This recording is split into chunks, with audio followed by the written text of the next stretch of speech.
Well, the first interview I did in America, someone said to me, "So, why is the album called Down Number 3?" And you think, oh God, it's going to be a long haul. Just seemed obvious, really. We were 3, so that was it. I didn't see Steve leaving at all. I mean, he'd started to sort of make, I guess maybe sometimes at these sort of group dinners when everyone started getting past the nicely drunk stage to this kind of, let me tell you something stage. He kind of started, I think he started to make noises that, there's 4 of us in this band. Why can't I have 25% of the material kind of thing, I think Steve leading was, I'm never quite sure to this day kind of what happened, really. We were mixing a live album and Phil saw him in the streets and then he said hello, then didn't come in. It was sort of weird, really. I'm not sure we knew what was going on. The first I heard about it was when I passed him and I stopped on in Ladbroke Grove. And because we were going to mix Seconds Out, and I stopped and I said, "Hey, hop in, I'll take you there." He was waiting for a cab. He said, "No, it's okay. I'll call you later." I said, "All right." And I didn't think anything of it. I just went and I got to the studio. I said, "Weird, I saw Steve." He said, "Did he tell you?" I said, "Tell me what?" And Mike and Tony said, "Well, he's left." I said, "Oh, no, he didn't say that." And apparently, I've heard that that. He said that he knew if he'd have got in that car with me, I was the one person that would have talked him out of it.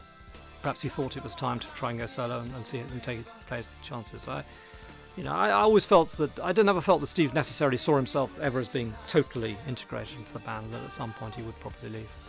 So I wasn't that surprised by it. I was surprised when he left, I have to say, because it was in the middle of the mixing of the live album, Seconds Out. And, as I said, I was sorry to see him go. I really would have been very happy for him to have been on after that. Well, I was starting to write more and more material, and it was harder and harder to incorporate that into a band format. Plus, I wanted to work with other people. Brilliant though the members were of Genesis, and although I have many happy memories, I felt I had to take the risk in order to find out just how good I was on my own. Everybody in this band was growing older and getting, discovering what they wanted to do that they hadn't done yet, and realising how they could do what they wanted to do better. It couldn't really exist in the same band anymore, so it didn't really surprise me that people kept falling off. But certainly they'd weathered Anthony Phillips leaving, we'd all weathered Peter leaving, and I thought, well, if we did that, then Steve leaving will just be something else that we can just get over. I mean, Mike said, because he was obviously a guitar player, but he wasn't a lead guitar player, and he had a big mountain to climb. We thought about him like a guitar player because having had Phil replace Peter from in-house, you knew the good feeling for the audience when it came from within the band. I suppose at that moment in time, guitar-wise, I'd done an awful lot of stuff had been 2 guitars. A lot of chordal stuff came from me. But I didn't really play lead. So that was, and Steve's a great lead player, but that was really the problem. But I think we felt we could sort it in-house. I've got, very, very fond memories of working with the band, and I learnt a tremendous amount from working with those guys.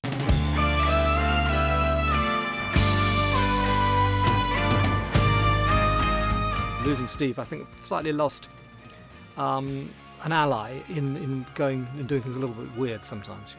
He would like to do weird things, and I like to do weird things, and we could sort of sometimes drag it that way for a bit longer. When it was just down to me, it was a bit different. But I think then there were 3 also. We were kind of felt we'd done the idea of trying to keep the songs a little more concise to get more ideas on the album was quite appealing. Something we'd sort of wanted to do, regardless. And even with 1 or 2 of the songs I wrote on this, because I wrote the song, say, Burning Rope on this album, which is kind of like, it looked like when I was writing it was going to be like One for the Vine. And in fact, there was the other sections that were in the song. And then I decided to kind of abbreviate it and not make it quite such a long thing. A, because I didn't want comparisons to that, and B, I thought, well, I've done that, I think I'll just leave it for this album and not do that. And then, so we could get more different ideas. But the other thing about this album was, I think this was the point when Phil was probably most distant from the group in many ways. I was also going through my first divorce at this point. And so this was a lot of, a lot of material. I contributed little bits again, but the material, the songs were kind of short, a little inconsequential, I felt. The words of love, the cries of hate. Much as I liked playing with Steve and everything, I don't think we really thought twice about this one.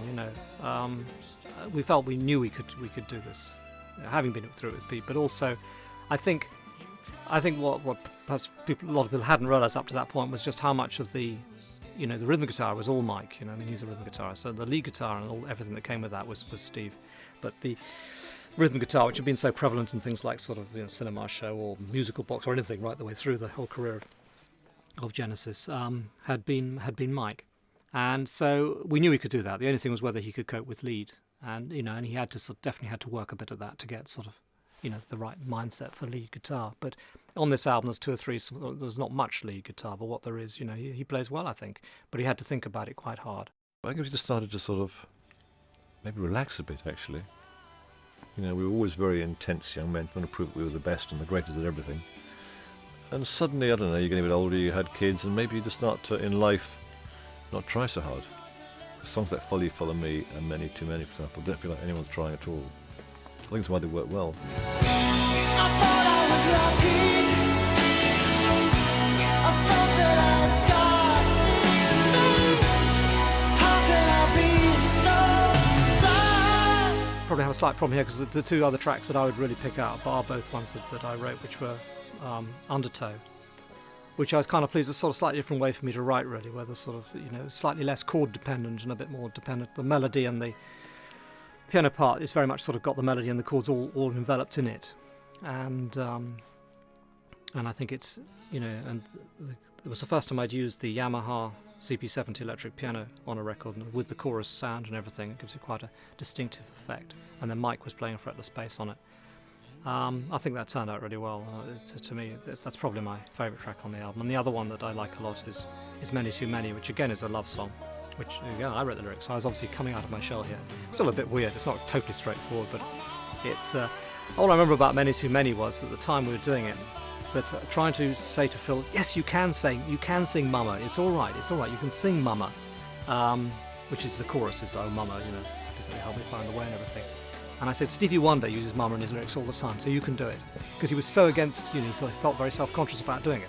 Of course, about a couple of years later, there was a song which we did, obviously called Mama, where it's the main lyric throughout the song. But at the time, it's sort of, perhaps he felt it was a bit self-consciously trying to be, what we weren't. But I think it sounds good. I know no one ever felt at the time that it didn't work from that point of view.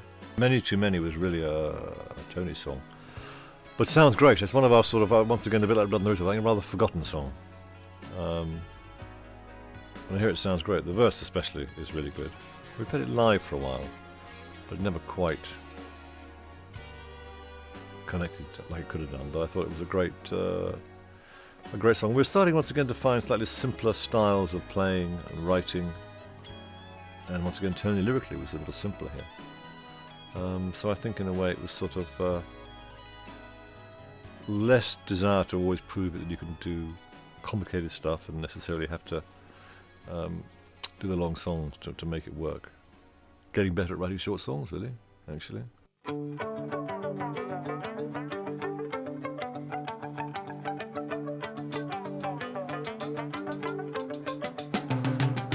I've always felt proud of the song because actually it's just simple songs are hard to write, but it's got a little bit of a sort of quality to it, I think, that is quite strong.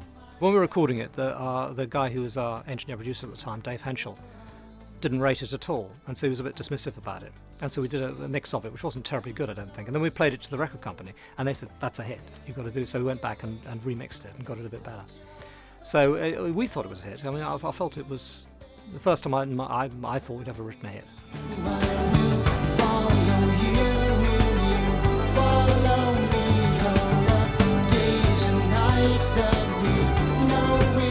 Like most of our things, it's an accident. I remember Follow You, Follow Me. At the time, we saw it as being a longer song, I think. we're going to try and take that riff and make it into, I can't remember, a solo. It wasn't going for a song especially.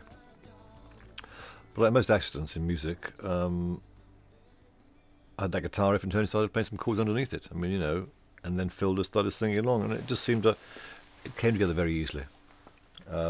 And I also remember something about the lyrics, for once. The easiest song to write lyrically I've ever written in my life.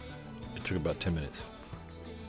I sat down and it just came out very easily. They're not astounding words, but I think being simple and not being embarrassing is often quite hard. They just seem, and I thought, well, I can't be that easy, you know. And I thought, they're so simple. Stay with me. And I thought, I don't know, can I? You know, we'd come from a much more complicated background of lyric writing, and I thought, I can't just do that, can I? But it's an interesting song because it's a very simple song, and I think the way Phil sang it just captured a certain simplicity and mood that was a little pop song, but actually quite a genuine little piece of music.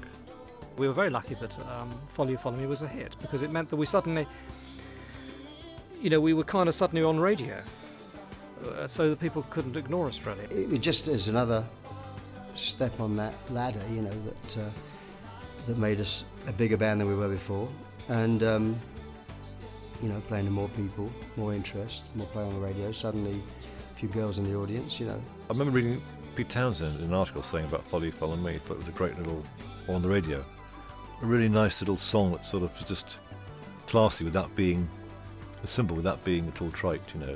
I remember when Chester Thompson joined the live band playing drums, he said that on the Weather Report bus that they always used to play that song. And I thought, all right, God, we've done something right if Weather Report like it. I mean, if Wayne Shorter and Joe Zawinul can listen to this and say, this English stuff's cool, man. I thought we've done something right. So in a way, it was, for me, you know, because I kind of used to nail this box down and say, why can't we do something that's, you know, kind of edgy? Why can't we do something that's kind of cool and hip, you know? Anyway, it looks like we had done something, although then it became a pop single, which kind of took the edge off the edgy, cool, hip thing. But it actually, you know, it's still played on the radio today, and it's kind of, you know, it's a lot of people's favourite song from that period. You must remember this came out in the middle of sort of, I don't know, was it just after punk? I don't know. It was kind of a strange thing. We were sort of still surviving. Couldn't quite work out why, because everyone else seemed to have gone. You know, ELP had died, Yes had died, and everything like this, and we were still going along. And we were lucky to have perhaps this hit single, which sort of came out suddenly in the middle of all this, and we were okay.